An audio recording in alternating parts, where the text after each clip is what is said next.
प्राय 10:30 हुआ था लेकिन तब डिजाइन क्रिएट कर पाने जेहेतु लाइफ में बहुत प्रॉब्लम चल रहा था सो এটা ঠিক হ'ল বাৰু সব সেইকাৰণে ভাবিছোঁ 4টা ভিতৰত আজি এটা এমব্ৰইডাৰী কৰি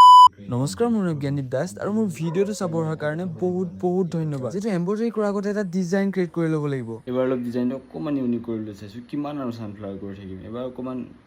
ৰঙা কৰিছোঁ পকেটটোৰ ওচৰত 2টা বা 3টা মাছৰুম দিম আৰু পকেটটো ছাইডত হোৱাৰ পিছত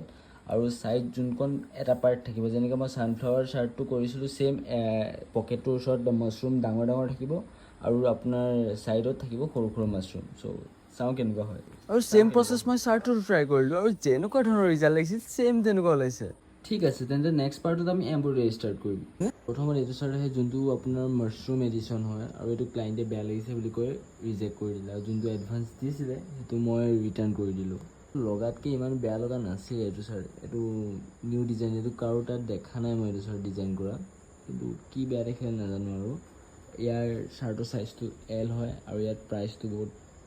কমত দি আছোঁ